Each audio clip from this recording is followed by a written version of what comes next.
Hey guys, welcome to the final episode and the Modern Day Investor podcast for this season. I hope you've had a lot of fun. My name's Mark Robinson. I'm your host and founder of the International Academy of Wealth. Now, I don't know about you guys, but this season I've had a lot of fun. Just before I jumped on to record this one, I was trying to work out exactly where I was in a number of the episodes, right? As you know, when we did the first episode, we spoke about how we're traveling the world using just a fraction of our portfolio. But before I get into that, guys, just to, what I thought I would do today is give you a bit of a wrap up of, all the episodes that we've done this season, let you know what's happening in next season, because I'm really excited about that.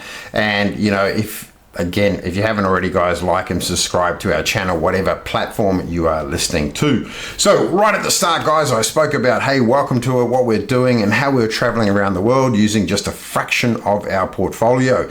And now we actually did some numbers and we worked out that if we took that 50 grand and with the way that we traveled, right? So we traveled a fair bit of business class, business train travel, exactly, and a little bit of economy as well, guys. And I'm not using those terms just to go, hey, look at me, right? I'm just being open with exactly how we spent our money when we were traveling, right? And you need to understand that there's a big difference between traveling economy and traveling business class. But if you know some hacks, right, and I will share those soon, is you can get, business class travel at a fraction of the price. But I'm digressing, right? So we did some numbers and we worked it out that basically we were, had we just done what most people would have done, which is they would have saved up that 50 grand. And if they used that 50 grand to travel, they probably would have taken about 4.5, 5 months before it all went out, depending on, whether you went economy, business or first class, right? I mean, that's just how it is. Now, Billy and I, we pretty much stayed in hotels for most of our trip, right? They were all pretty much short stays, and on average it was around $200-300 a night. So you guys, it's pretty simple to do the maths, right? London was insane. It was more like $300-350, sometimes $400 a night, until we started to sort of stay in London as a base for about 14 days or more. Then the price of it came right down. So we were, wherever we went, we wanted to be in the middle of, right? In the middle of everything that we do, yeah? In the middle of every city, that's what we want it to be. And, when you travel around the world, guys, it's in the middle of the city is the most expensive, yeah? So just painting the picture, right? So you're looking at about 4.5, 5 months. So not only did our portfolio that we used grew in value, right, but we still have the portfolio there and it is still paying us out. So I just wanted to be really clear, right? So do you want to do it like the way that people would tell you, which is save and save and save and then you spend it? Or do you do it a modern day investor way where you actually, you save that money, invest that money, and then use the investment, the returns from it to do what you want to do, right? We've done that in a number of ways in other parts of our life, right? We bought a car that way. We, instead of paying cash for the car, we actually got really cheap finance on it. We then took that cash, we invested it, and using that investment to pay off the car. We now have a freehold car and we have the investment doing other things for us, yeah? So really wanted for you guys to understand that, right? We also, and then in episode 2, we spoke about, hey, we're at the end. So we planned this life 21 years ago, actually, right? Our eldest daughter hit 21 in November. And, we literally spoke about, hey, when the kids are grown up, what are we going to do? And that actually came about. We didn't want to, and don't get us wrong, guys, we didn't wait 21 years before we had a life, right? We had a life from the minute the Jazzy was born, right? We made sure that they fitted into our lifestyle, not the other way around. So we wanted to be really clear on that, yeah?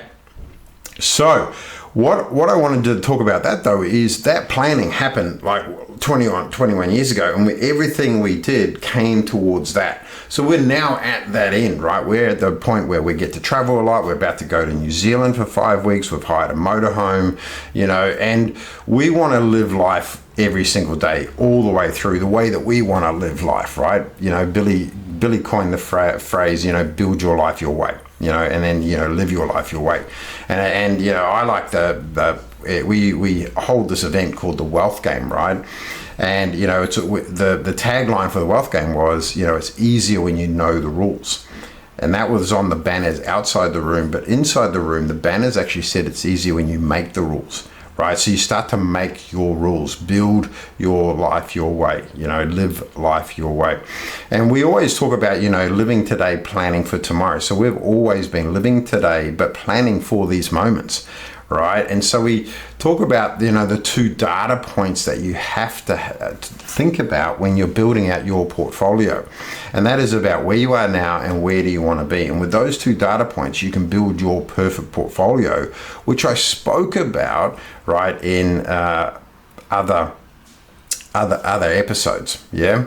And so then we went into episode 3 and we spoke about investing differently. Right, and I spoke about knowing that the current system is rigged and how you can take control and invest with confidence, right? And I spoke about the old way, how as a financial planners we use the pie method, right, versus the new way that we develop, which is called the wealth pyramid method, right? And I also spoke about freedom versus independence. Now, cash flow can give you freedom, right, and assets will give you independence.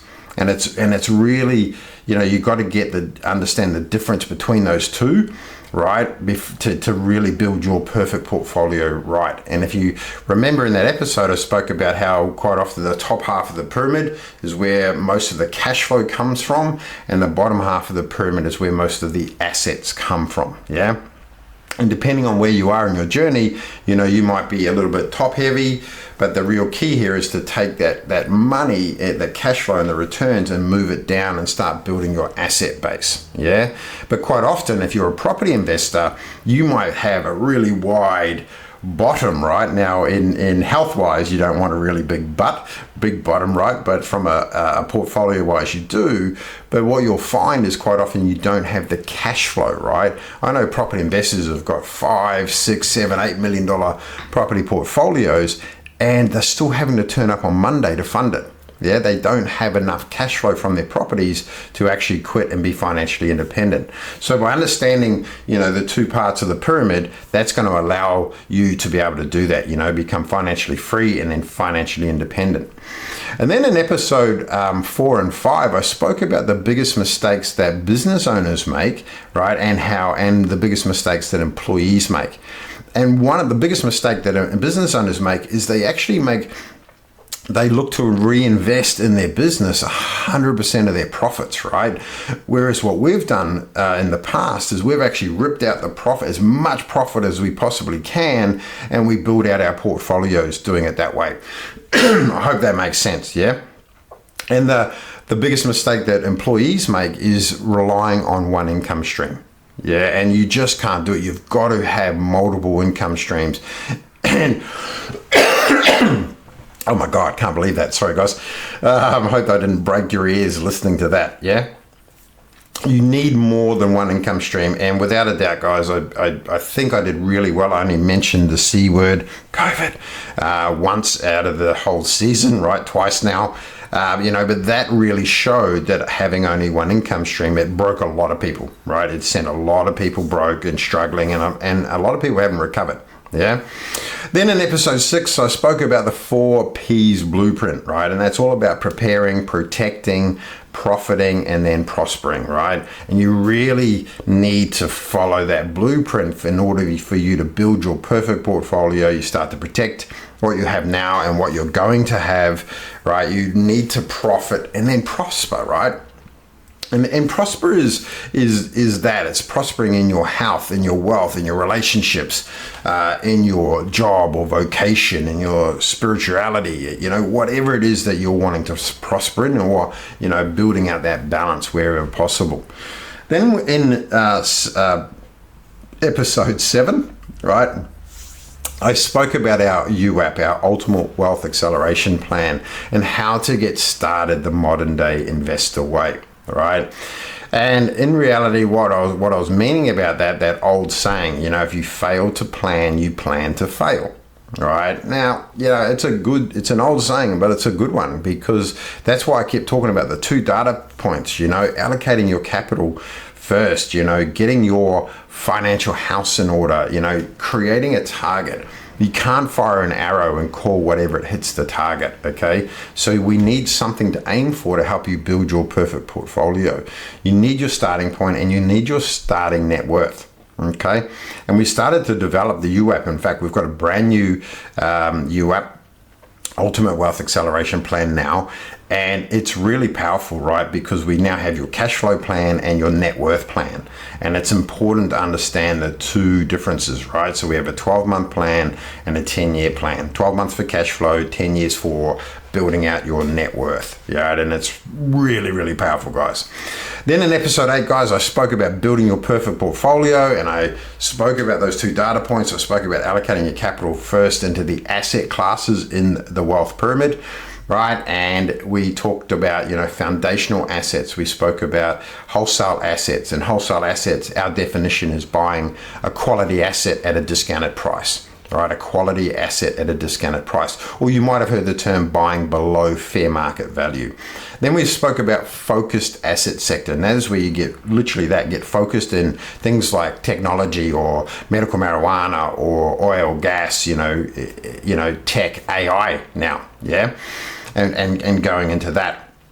And then from there, so there's the bottom 3, and that's the part that I spoke about. That's where you can start to build out your asset base. And then the top 3 is all about cash flow, which is active trading. And that's where you do the trading, right? Whether you're trading foreign currency, crypto, shares, gold, silver, whatever the case may be, you are the actual trader. Wholesale cash flow is the next level of the pyramid, and that is where somebody else is creating the cash flow for you. And our definition of wholesale cash flow is getting above market returns. Yeah, above market returns.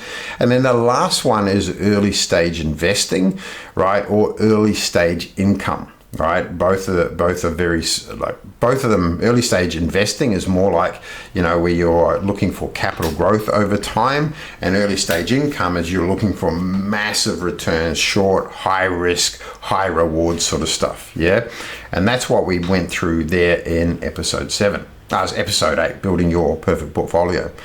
And then in episode 9, guys, I actually took a bit of a shot out of left field, right? Because I spoke about the energy of money, and it's more important than you think, and really it was about understanding money is just energy, and the more energy you give it, the more you get. And the reason why I sort of brought that topic up is purely because the key here was, I've been getting back into a lot of breath work lately. And, I sort of went, for me, I wish I had never stopped, right? It was definitely something that I was doing a lot of, probably about 5 years ago, right? Almost daily.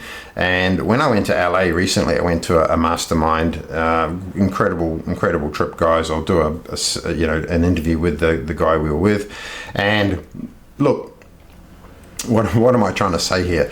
It just came to me that, we need to be talking something that's just a little bit off topic here at the Modern Day Investor, because we are sort of, our mantra probably is a bit off topic anyway, and it just felt right. I've been doing a lot of breath work. I'm getting into almost a daily habit. It will become a daily habit in the very near future. I know that, right? And again, just being transparent, I'm not quite there, guys, but I'm feeling the difference, right? If I do some breath work, and probably where I'll get better at it is, you can do breath work for 3 minutes, 5 minutes, 10 minutes a day, and then you can do 25-minute and 45 to an hour sessions, right? Now, I need to bring in breath work, just those 3-minute sessions, because even now, right at the start of that interview, or sorry, that episode, what I did was I breathed, right? I went, And I did 3 of those, and even just one breath, just, intentionally breathing, your energy changes, and it's just sensational, right?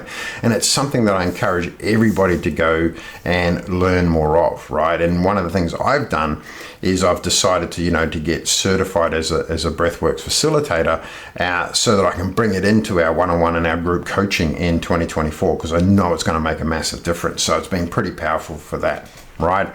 So guys, hopefully that was useful, just to wrap up the whole season. Season 2 is predominantly going to be around interview styles, and I've got an incredible, and I mean an incredible lineup of guest speakers that I will be interviewing over the next couple of months, and we'll be dropping the episodes as they become available for you. I've got some, there's going to be some incredible resources, incredible gifts that we're going to be sharing with you in episode 2. So I highly recommend, guys, that you do like and subscribe, whatever platform you're on, whether you're on Spotify or Apple or YouTube, going into Rumble soon as well, guys, just and there'll be some, special episodes on Rumble without a doubt.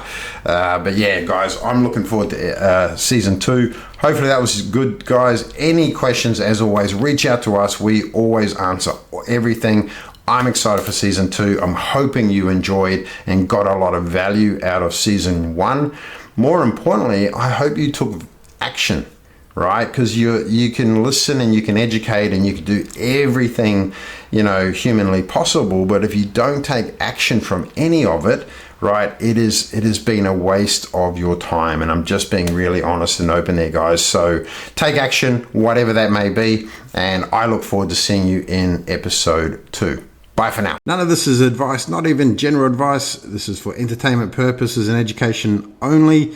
If you'd like to seek specific advice to your personal circumstances, we urge you to speak to a licensed financial professional.